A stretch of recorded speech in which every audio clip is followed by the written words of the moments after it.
আসসালামু আলাইকুম প্রিয় দর্শক, আমি হাসিব মারজান আপনাদের সবাইকে আমন্ত্রণ জানাচ্ছি চ্যানেল আই সংবাদে। আর বিস্তারিত সংবাদের শুরুতেই জানিয়ে দিচ্ছি ফ্রেশ আটা, ময়দা, সুজি সংবাদ শিরোনামগুলো। কেউ ভোট ডাকাতি করতে এলে রুখে দিতে জামায়াত আমিরের আহ্বান। পঞ্চগড় থেকে 10 দলীয় ঐক্যজোটের নির্বাচনী প্রচার শুরু।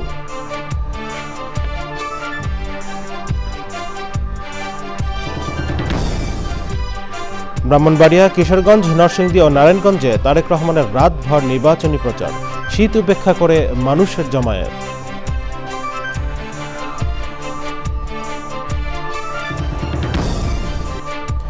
এবং টি-20 বিশ্বকাপে ভারতে না খেলার কথা জানিয়ে আইসিসিকে আবারও বিসিবির চিঠি, সংকট উত্তরণে বিবাদ নিষ্পত্তি কমিটির হস্তক্ষেপ কামনা।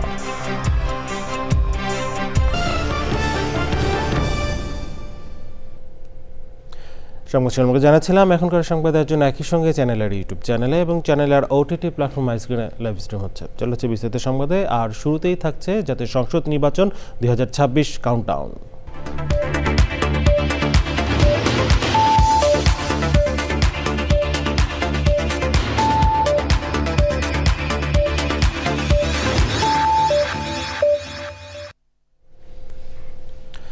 ব্রাহ্মণবাড়িয়া, কিশোরগঞ্জ, নরসিংদী ও নারায়ণগঞ্জের রাতভর বিরতিহীন নির্বাচনী প্রচার চালিয়েছেন বিএনপি চেয়ারম্যান তারেক রহমান। দলের নেতাকর্মী সহ বিপুল মানুষ শীতের রাতের প্রচণ্ড ঠান্ডা উপেক্ষা করে এসেছেন, শুনেছেন প্রিয় নেতার বক্তব্য। রাষ্ট্র গঠনে নিজের পরিকল্পনা তুলে ধরে তা বাস্তবায়নের জন্য সবার কাছে ধানের শীষে ভোট চান তারেক রহমান। মনোহর হোসেনের ক্যামেরায় রাহুল রায় রিপোর্ট। শীতের কনকনে ঠান্ডা বাতাসও দমাতে পারেনি বিএনপি নেতাকর্মীদের। সিলেট, মৌলভীবাজার আর হবিগঞ্জে নির্বাচনী সমাবেশের পর বৃহস্পতিবার রাত 10টার দিকে বিএনপি চেয়ারম্যান আসেন ব্রাহ্মণবাড়িয়ায়। নেতাকর্মীদের অপেক্ষার ইতি টেনে বক্তব্য রাখেন তারেক রহমান। আমরা চাই এই বাংলাদেশকে এমন একটি দেশ রূপে গড়ে তুলতে যেখানে সব ধর্মের মানুষ আমরা নিরাপদে থাকবো, শান্তিতে থাকবো। তাই যদি করতে হয় আমাদেরকে ঐক্যবদ্ধ থাকতে হবে। কিশোরগঞ্জের ভৈরব স্টেডিয়ামে যখন তারেক রহমান আসেন তখন ঘড়ির কাঁটায় সময় রাত 12টা। কিন্তু সারাদিনে অপেক্ষার ক্লান্তি ভুলে প্রিয় নেতাকে স্বাগত জানায় ভৈরববাসী। এই দেশের মানুষ যতবার ধানের শীষকে সুযোগ দিয়েছে, প্রত্যেকবার ধানের শীষ তার সর্বোচ্চ দিয়ে চেষ্টা করেছে মানুষের নিরাপত্তা নিশ্চিত করার জন্য। গার্মেন্টসে, এই যে গার্মেন্টসে বহু মানুষ আছেন এখানে, গার্মেন্টসে কাজ করে, আত্মীয় স্বজন বন্ধু বান্ধব আছে না কাজ করে। এই গার্মেন্টস কার সময় হলো? শহীদ জিয়ার সময় হলো। গভীর রাতে নরসিংদীর নির্বাচনী সমাবেশে আছেন তারেক রহমান। তবুও নারী পুরুষ সহ সর্বস্তরের মানুষের স্বতঃস্ফূর্ত উপস্থিতি। বক্তব্যের পাশাপাশি ধানের শীষের প্রার্থীদের নরসিংদীবাসীর হাতে তুলে দেন তারেক রহমান। 12 তারিখে সরকার ইনশাল্লাহ আপনার ধানের শীষকে জয়যুক্ত করলে পরে আপনার এলাকার রাস্তাঘাট বলেন, স্কুল কলেজ বলেন, হাসপাতালের সমস্যা হলে এই 5 জনের কাছে যাবেন এবং বলবেন যে আপনার দায়িত্ব আমার এলাকার সমস্যার সমাধান করা। নারায়ণগঞ্জের 2500-এ যখন তারেক রহমান পৌঁছান তখন ভোর। প্রচন্ড ঠান্ডার মাঝেও লোকে লোকারণ্য নির্বাচনী সমাবেশ। মা বোনদেরকে যদি স্বাবলম্বী করে গড়ে তুলতে হয়, সেই ভাইদের পাশে যদি দাঁড়াতে হয়, এই সব কাজগুলো করতে হলে তরুণ যুবকদের কর্মসংস্থানের ব্যবস্থা করতে, সেটা বেশি হোক বিদেশ হোক, এই কাজগুলো যদি করতে হয় তাহলে করা যাবে বাস্তবায়ন। কিন্তু তার আগে একটা কাজ করতে হবে। এই কাজগুলো আমরা করবো ইনশাআল্লাহ বিএনপি জয়যুক্ত হলে। নারায়ণগঞ্জের 2500-এর সমাবেশ দিয়েই শেষ হয় প্রথম ধাপে বিএনপি চেয়ারম্যান তারেক রহমানের 7 জেলায় নির্বাচনী প্রচার। সিলেটের আলিয়া মাদ্রাসা মাঠে যে নির্বাচনী প্রচারণার কার্যক্রম শুরু করেছিলেন বিএনপি চেয়ারম্যান তারেক রহমান, তা চলেছে রাতভর। 7টি জেলায় তিনি নির্বাচনী সমাবেশ করেছেন এবং প্রতিটি জায়গায় রাতভর দলের নেতাকর্মীরা ছিলেন, সাধারণ মানুষও ছিলেন।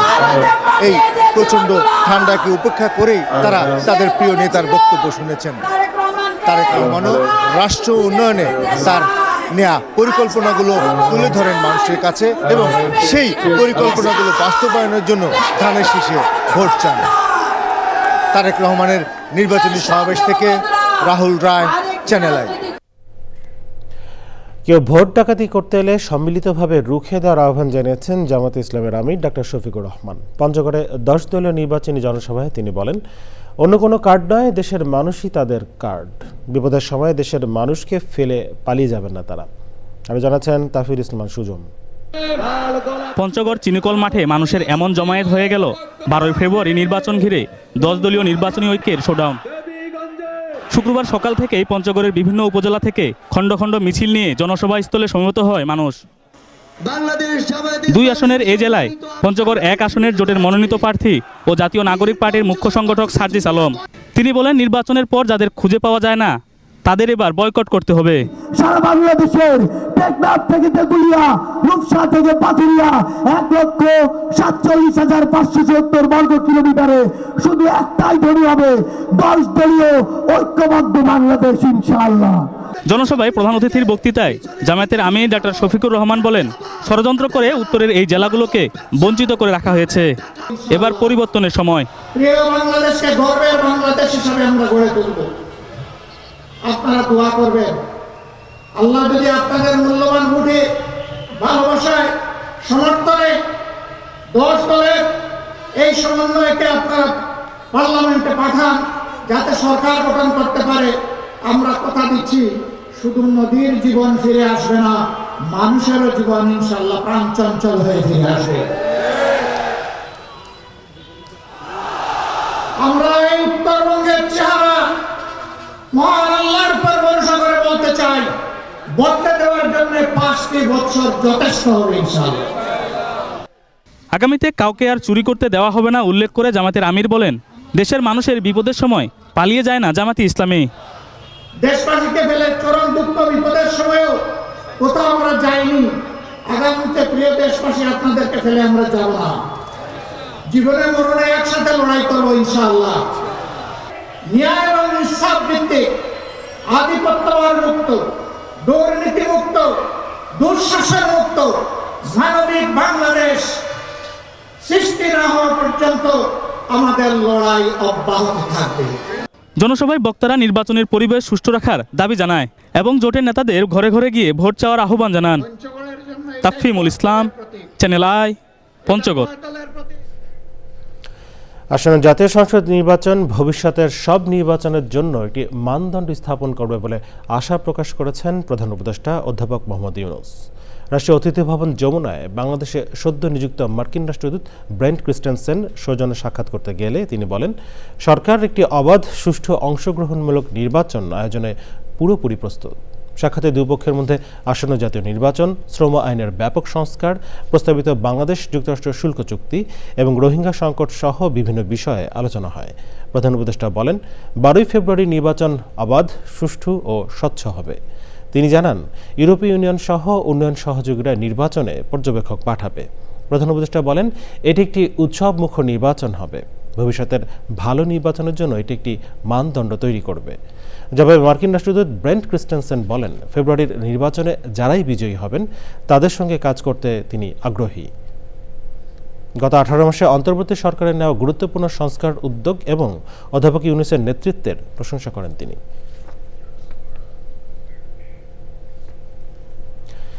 পরিবর্তনের আশ্বাস নিয়ে সারা দেশে ভোটারদের কাছে যাচ্ছেন প্রার্থীরা। চলছে তাদের মন জয় করে ত্রয়োদশ জাতীয় সংসদে যাওয়ার জোর প্রচার। ভোটের উৎসবে প্রার্থীরা সন্ত্রাস, মাদকমুক্ত, আধুনিক ও স্বনির্ভর এলাকা গড়ার প্রতিশ্রুতি দিচ্ছেন। বিস্তারিত জানাচ্ছেন লুৎফর রহমান সোহাগ। গ্রাম থেকে শহর, জেলায় জেলায় এখন নির্বাচনের আমেজ। মিছিল, গণসংযোগ, পথসভা, মাজার জিয়ারত, লিফলেট বিতরণ, ভিন্ন ভিন্ন কৌশলে সকাল থেকে গভীর রাত পর্যন্ত ভোটারদের কাছে ছুটছেন প্রার্থীরা। তারেক রহমান নেতৃত্বে বিএনপির প্রার্থী হিসাবে আমাকে আবারও নির্বাচিত করবে বলে আমি প্রত্যাশা করি। ভবিষ্যতে কর্মসংস্থান সৃষ্টি, বিশেষ করে আমাদের নিউ জেনারেশনের জন্য। প্রচার লড়াইয়ে জনসমর্থন নিজের দিকে টানতে প্রার্থীরা দিচ্ছেন নানা প্রতিশ্রুতি। সবাই শান্তিতে বসবাস করতে পারবে, একটা সাম্যতা সৃষ্টি হবে দেশের মধ্যে। এর জন্যই ইনশাল্লাহ সন্ত্রাস মুক্ত দেশ গড়বে, ইনশাল্লাহ চাঁদাবাজ মুক্ত, ইনশাল্লাহ দেশ গড়া সম্ভব হবে। এর জন্য হাত পাকা বকে সবাই ভোট দেবে। বর্তমানে যারা চাঁদাবাজি করছে তারা কিন্তু মাদক ব্যবসার সাথে জড়িত আছে। একটা প্রবলেম সলভ করলে দ্বিতীয় প্রবলেমটা সলভ হয়ে যায়। প্রার্থীদের সঙ্গে প্রচারের দৌড়ে আছেন দলীয় নেতাকর্মী ও পরিবারের সদস্যরা। পিছিয়ে নেই স্বতন্ত্র প্রার্থীরা।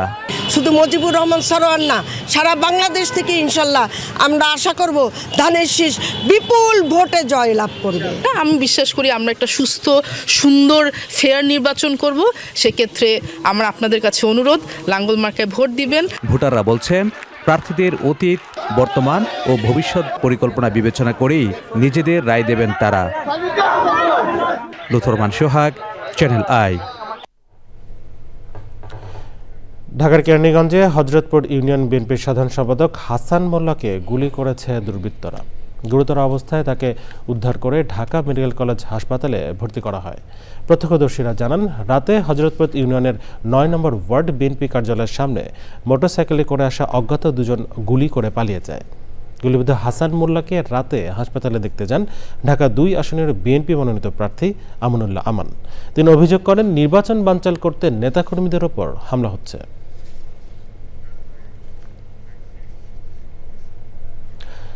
আলটিমেটাম উপেক্ষা করে ভারতের মাটিতে বিশ্বকাপ না খেলার সিদ্ধান্তে অনড় বাংলাদেশ ক্রিকেট বোর্ড। একথা জানিয়ে আইসিসিকে আবারও আনুষ্ঠানিক চিঠি পাঠিয়ে টি-20 বিশ্বকাপে বাংলাদেশের ম্যাচের ভেন্যু পরিবর্তনের দাবি জানিয়েছে বিসিবি।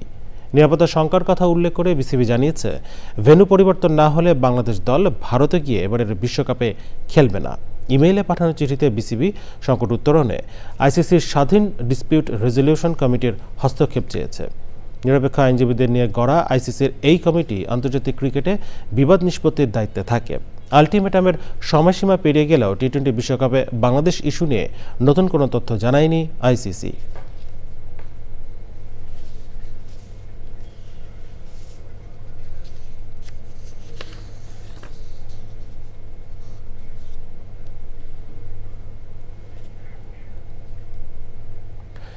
বাংলা চলচ্চিত্রের মুকুটহীন রাজা নায়করাজ রাজ্জাকের জন্মদিন আজ। ১৯৪২ সালের ২৩শে জানুয়ারি অখণ্ড ভারতবর্ষের পশ্চিমবঙ্গে জন্ম নেন আব্দুর রাজ্জাক। দীর্ঘ ক্যারিয়ারের অসংখ্য জনপ্রিয় চলচ্চিত্র উপহার দিয়েছেন তিনি। পরিচালনা করেছেন ১৬টি চলচ্চিত্র।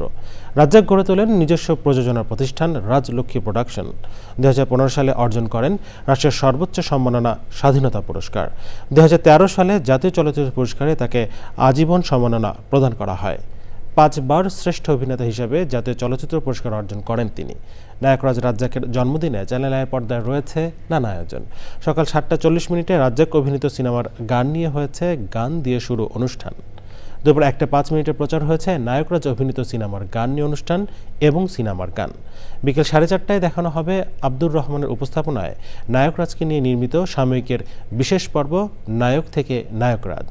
বিকেল ৫টা ২০ দেখানো হবে রাজ্জাককে নিয়ে নির্মিত প্রথম বায়োপিক রাজাধিরাজ রাজ্জাক। যা চলচ্চিত্র পুরস্কারপ্রাপ্ত বায়োপিক নির্মাণ করেছেন গণমাধ্যম ব্যক্তিত্ব শাইখ সিরাজ। ত্রয়োদশ জাতীয় নির্বাচনে ঢাকা ১৮ আসনে ১০ দলীয় জোটের প্রার্থী আরিফুল ইসলাম আদিবকে শাপলাকলি প্রতীকে ভোট দেওয়ার আহ্বান জানিয়ে গণসংযোগ ও মিছিল করেছে বাংলাদেশ জামায়াতে ইসলামী। উত্তরা পশ্চিম থানা জামায়াতের আমির মাঝারুল ইসলামের নেতৃত্বে ৫১ নম্বর ওয়ার্ডের বিভিন্ন সড়কে গণসংযোগ ও মিছিল হয়েছে। সে সময় নেতারা বলেন, ঢাকা ১৮তে শাপলাকলি দাঁড়িপাল্লা, একটি সুন্দর বাংলাদেশ বিনির্মাণে শাপলাকলিতে ভোট দেওয়ার আহ্বান জানান নেতারা। সে সময় তুরাগ মধ্য থানার আমির গাজী মনির হোসাইন, নায়েবে আমির কামরুল হাসান, উত্তরা পশ্চিম থানার সেক্রেটারি ফিরোজ আলম এবং তুরাগ মধ্য থানার সেক্রেটারি মহিবুল্লাহ বাচ্চু সহ স্থানীয় জামাত নেতারা ছিলেন।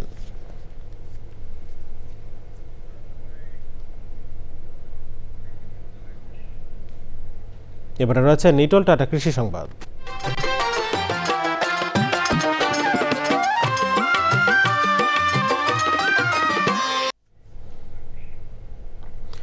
প্রযুক্তি ব্যবহারে সমন্বিত চাষে ফসল উৎপাদনে আগের চেয়ে অনেক বেশি লাভবান হচ্ছেন কৃষক। গাইবান্ধার সাদুল্লাপুরে আধুনিক মালচিং পদ্ধতি ব্যবহার করে সাফল্যের দৃষ্টান্ত করেছেন কৃষক আব্দুর রশিদ। তাকে দেখে অন্য কৃষকরাও আধুনিক কৃষি চর্চায় ঝুঁকছেন।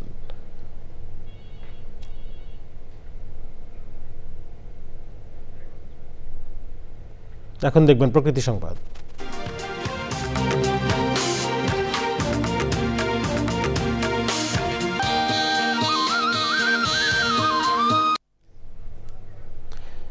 শরীয়তপুরের পদ্মাপাড়ের জনপদে ভাঙা গড়া চিত্র অনেকটাই বদলে গেছে। সাম্প্রতিক বছরগুলোতে নির্মাণ করা ও চলমান স্থায়ী বাঁধে আশাবাদী স্থানীয়রা।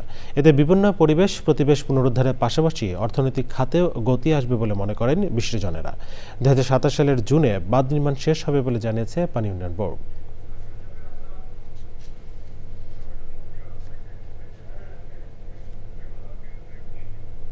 এবার অন্যান্য সংবাদ। সনাতন ধর্মাবলম্বীদের অন্যতম ধর্মীয় উৎসব জ্ঞান ও বিদ্যার দেবী সরস্বতীর আরাধনায় সরস্বতী পূজা আজ।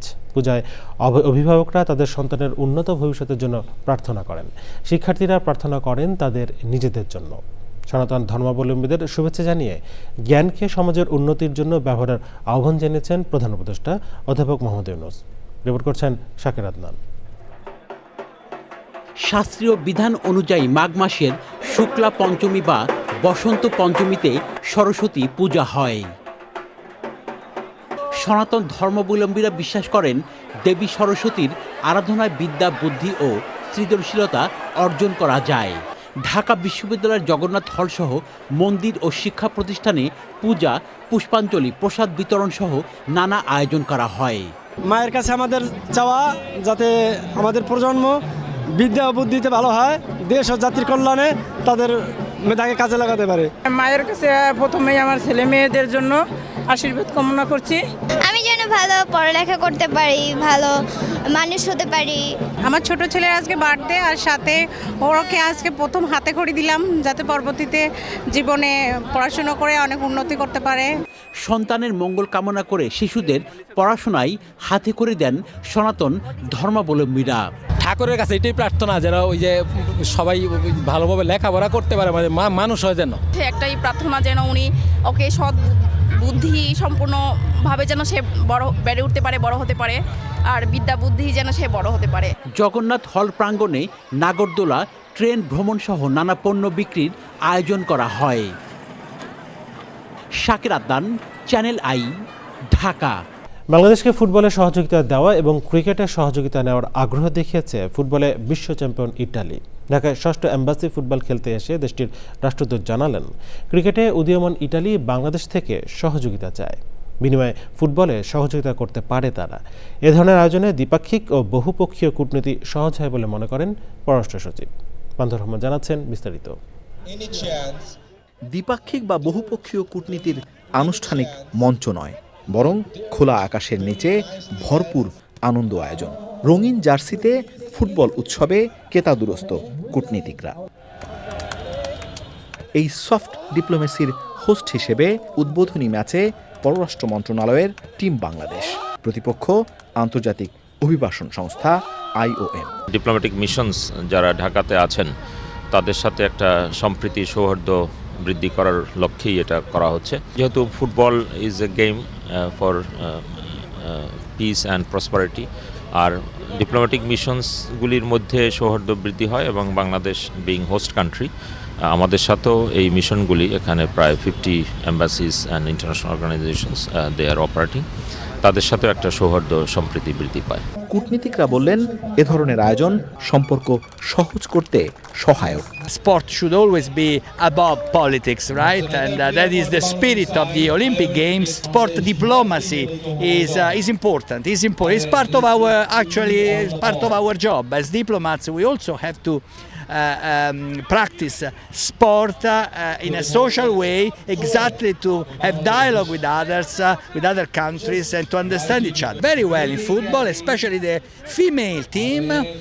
They, as we know, they've been great over the year, and of course there are chances to improve our cooperation also in football, but I would say also in cricket, because we probably were better than you in football, but you are much better than us on cricket, so we might have an exchange of experience there. টুর্নামেন্টে দূতাবাস ছাড়াও বেশ কয়েকটি আন্তর্জাতিক সংস্থা প্রতিনিধিত্ব করছে। পাথর রহমান, চ্যানেল আই, ঢাকা। সংবাদ শেষ করবে, তবে যাবার আগে ফ্রেশ আটা ময়দা সুজি সংবাদ শিরোনামগুলো জানিয়ে দিচ্ছি আরও একবার। কেউ ভোট ডাকাতি করতে এলে রুখে দিতে জামায়াত আমিরের আহ্বান। পঞ্চগড় থেকে 10 দলীয় ঐক্যজোটের নির্বাচনী প্রচার শুরু।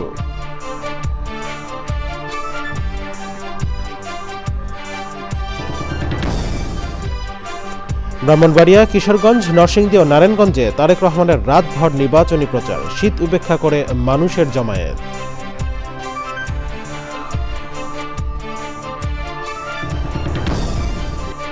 এবং টি-20 বিশ্বকাপে ভারতে না খেলার কথা জানিয়ে আইসিসিকে আবারও বিসিবির চিঠি, সংকট উত্তরণে বিবাদ নিষ্পত্তি কমিটির হস্তক্ষেপ কামনা।